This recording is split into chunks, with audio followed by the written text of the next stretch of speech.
So I have worked in many schools over the past few years. One school, in particular, was a special needs school, designed specifically for students with special needs who had behavioural issues. These behavioural issues caused them to be unable to fully participate in mainstream schooling. One grade 3 student with whom I worked quite closely, let's call him L. L had a lot of pent-up anger and would struggle to contain his frustration when he did not understand something or think it was fair. Now, the school had a lot of gates and fences between areas, both for the students and the staff's safety. Due to these fences and gates, the grades Prep to 3 playground is separated from the grades 4 to 12 lunch area.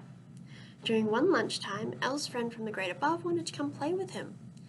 This student, let's call him M, was in grade 4 and so couldn't enter the younger playground.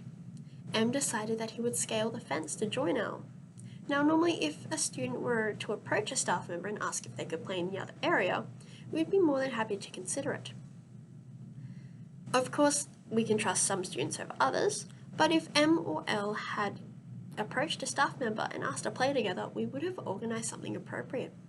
However, since neither student had approached us, we had to approach M and ask him to return to his area. We explained why we keep the two areas separate and that it was for the younger student's safety. M was quite understanding and happily went back to his area after saying a quick goodbye to L. However, L didn't want to listen to our explanation, and instead he became highly agitated and began to attack the teacher who was talking to him. He began biting and kicking and hitting this teacher. All the teacher could do to protect herself was put her hands in front of her face. He even attempted to strangle her with her lanyard. Now, this all sounds quite violent. However, all staff have training to deal with such events, as unfortunately, they are quite regular. Now, this student had one of the quick release lanyards, which allows the lanyard to release under students' pressure. This gave us an opportunity to move the student to safety in a nearby classroom to get him away from the students on the playground. Now, after allowing him to calm down inside the classroom by himself, I was asked to go in and talk to him because of my relationship with the student.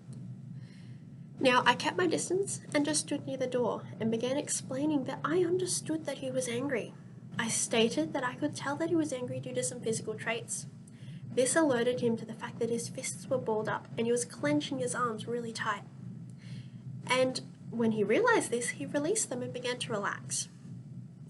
Once he sat down, I asked him to explain why he was so angry. He took a few minutes to get his thoughts out, but I just stood there and listened. I didn't interrupt, but I waited till he had his whole explanation out. I then began to slowly explain that we had explained to M why he had to leave and that we could organise for them to play together another lunchtime, maybe sometime soon. But I also explained that he had to apologise to the teacher he hurt, because she was quite hurt. Together, we wrote an apology letter to the teacher, and once Elle had fully calmed down, we could leave the classroom. Now, my story reflects the importance of listening skills through my approach to Elle in the classroom. This is an important skill to us as teachers because listening helps build a positive relationship. In addition, Simmons and Cooper state that listening is the main channel of instruction and learning in a classroom, making it paramount as a skill for both educators and for the learners. Upon reflecting on the Code of Ethics for Teachers in Queensland, I can identify that my story accurately represents multiple values, one of which is justice. Throughout the story, the educators are attempting to be fair and reasonable in ensuring L and M still have playtime together, while making sure L still apologises to the teacher he hurt. Finally, Standard 4 of the APSTs, specifically Focus 4.3, was clearly reflected in the story when teachers were discussing and explaining the situation to M, and additionally through my discussions with L later in the classroom. Throughout the situation, myself and my colleagues used a range of behaviour management skills and clear language prompts. This reinforces the importance for us as educators to work with our colleagues to develop and implement behaviour management initiatives to assist students in all areas of school.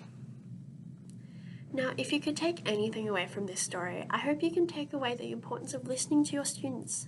and how they understand situations, but also the importance of working together with your colleagues to develop behaviour management strategies that work for you and your students. Thank you.